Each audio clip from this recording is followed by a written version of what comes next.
श्रीमद्भागवत द्वितीय स्कंध षष्ठ अध्याय।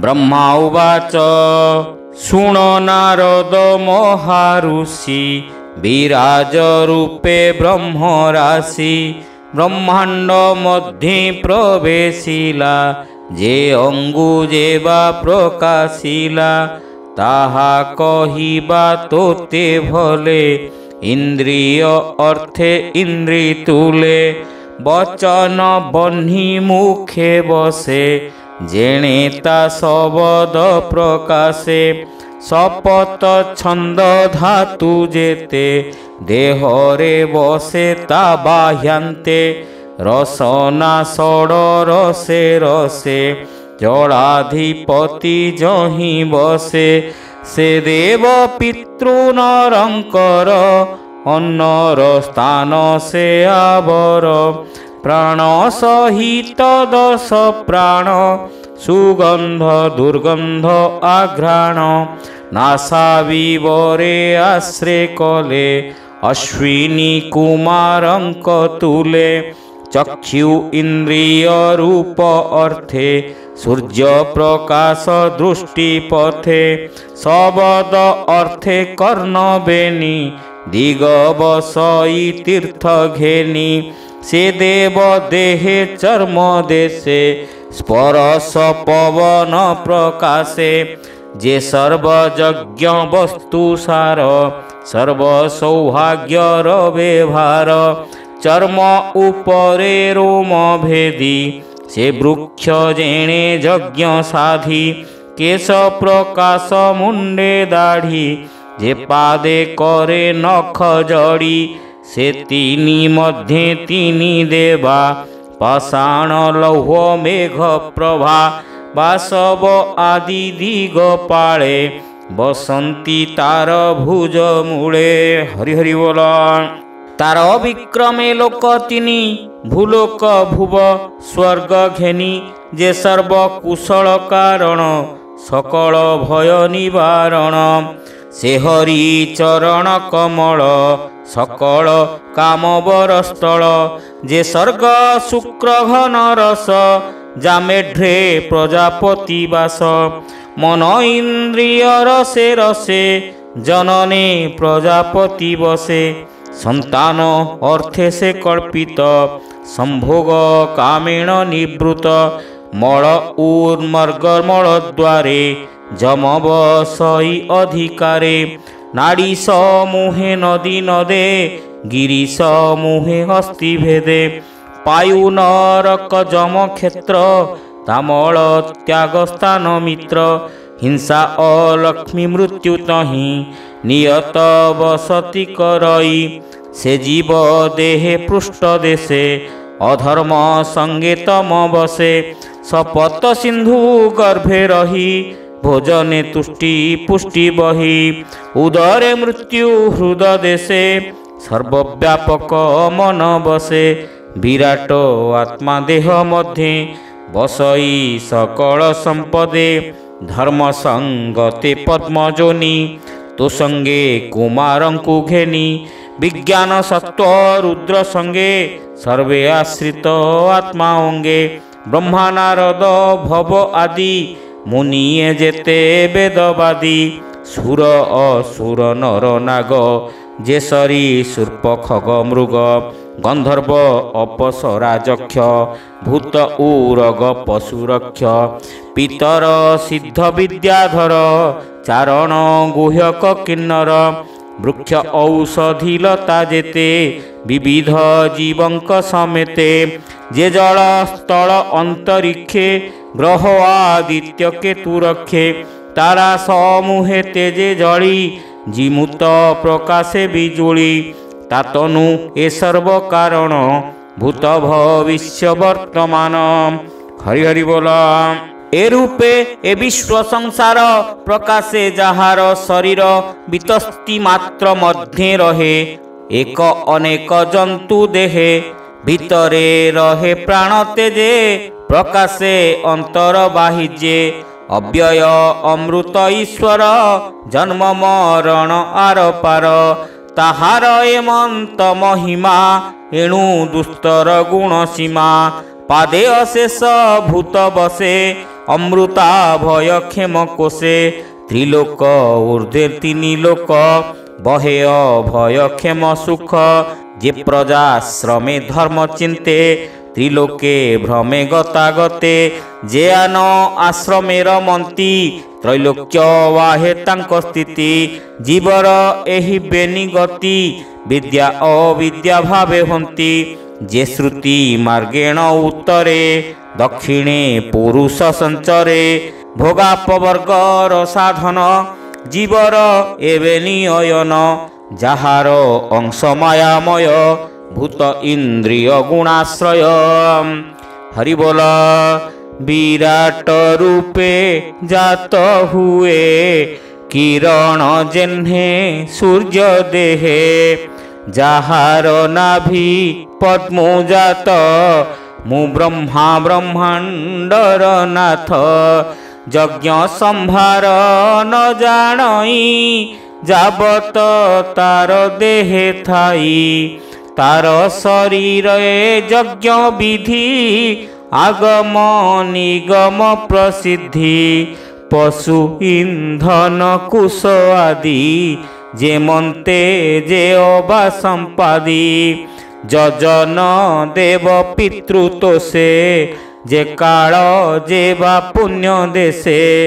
ଯେତେ ପାତ୍ରରେ ଯଜ୍ଞ କରି ମନ୍ତ୍ର ଔଷଧି ଆଦି କରି। ସ୍ନେହର ସଜେ ଲୌହ ଆଦି ମୂର୍ତ୍ତିକା ଜଳ ଯେ ସମ୍ପାଦି। ରୁକ ଯଜୁ ଯେ ସାମ ତିନି ଚତୁର ହୋତ୍ର କର୍ମ ଘେନି। ଯେ ନାମ ध्येय ଯେ ବା ମନ୍ତ୍ର ଯେ ବା ଦକ୍ଷିଣା ଯେ ବା ବ୍ରତ। ଦେବତା ଅନୁକ୍ରମ କଳ୍ପ ଯେ ତନ୍ତ୍ର ଯେ ଅବା ସଂକଳ୍ପ। ଯେ ଗତି ଯଜ୍ଞ ଯେ ବା ମତି ଯେ ସମର୍ପଣ ପ୍ରାୟଶ୍ଚିତି। ଯଜ୍ଞ ସମ୍ଭାର ତା ଶରୀରେ ଲଭିଲି ଜନ ଉପକାରେ। ତାର ବିଭୂତି ତାର ଅଙ୍ଗେ ଯଜ୍ଞ ଆରୋଧି ହବିର୍ଭାଗେ। ପୂଜିଲି ପୁରୁଷ ପୁରାଣ ତେଣୁ ମୁଁ ସଂସାର କାରଣ। सकल यज्ञ भागे चिंती मो अन्ते नव प्रजापति यज्ञ पुरुष स्थापी कुंडे जेमंत विधि कर्म कांडे पूजिले ताहार चरणे जे विधि मंत्र उच्चारणे एही प्रकारे सर्व ऋषि पितृदेवता मनु बसी दानव मानव सहिते यज्ञ पूजिले वेद मंत्रे हरि हरि बोला से हरि अंगे जगत यज्ञ पूजने समाहित जे स्वयं निर्गुण अनंत माया गृहीत गुणवंत यज्ञ ताहांकु पूजा करी मुए संसारे अधिकारी ताहार आज्ञा सिरे बही मुए संसार सरजई पाळई विष्णु रूप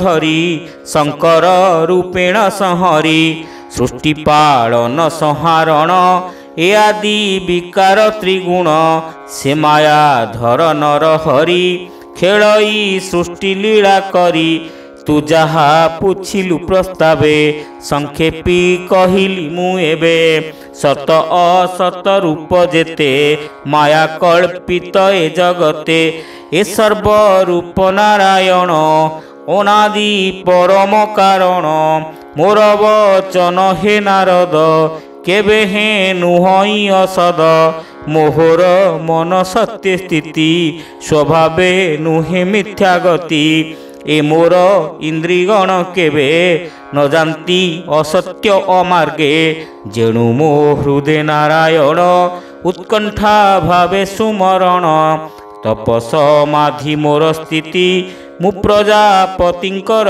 पति जोगे निपुण समाहित जेणु मु आत्मतंत्रे जात तेबे हे न जानिली ताकू आनके अछि जानिबाकू तार चरणे नमस्कार जा भावे तुटई संसार।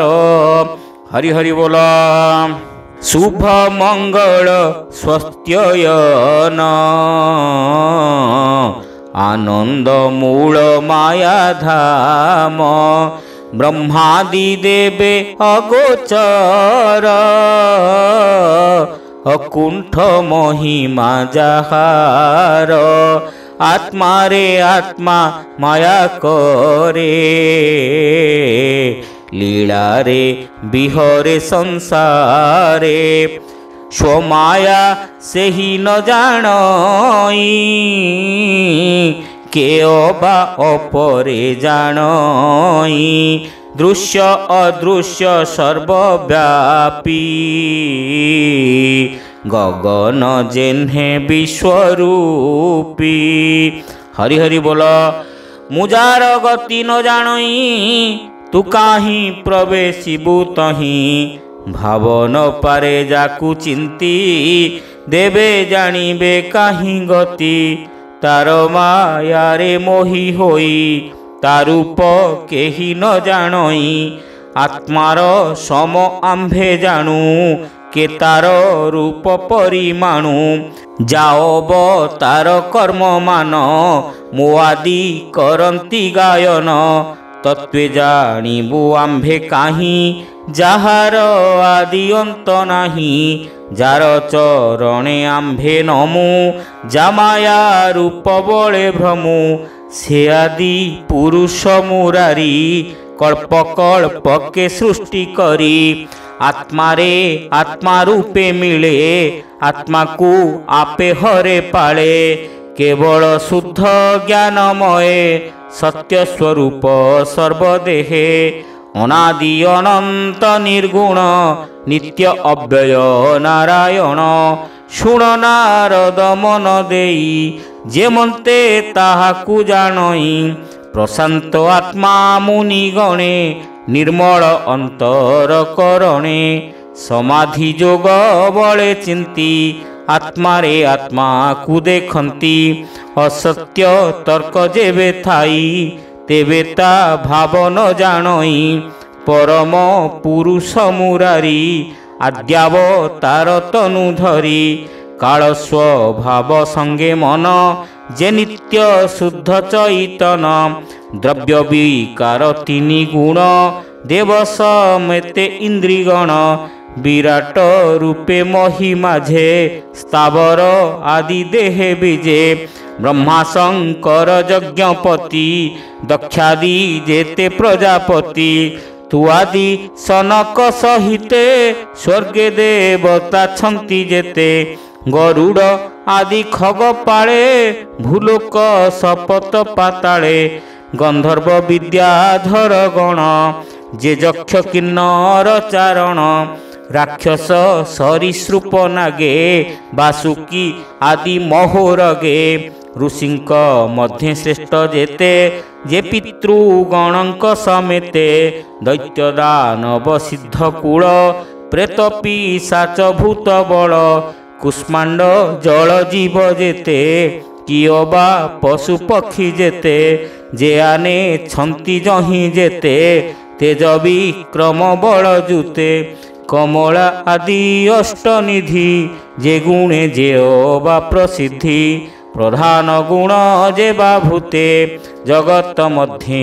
छंती जेते ए सर्व पर तत्व जेहि ताहार विभूति अटई ए सर्व सारता शरीर जे विष्णु लीला अवतार ए लीला कथा गीत स्वरे पसई जार कर्ण द्वारे सर्वदूरित तम नासे जे बाबदने नित्य घोषे शुण नारद मन देई लीलानुक्रमे कहिबई अमृत कृष्ण लीलारस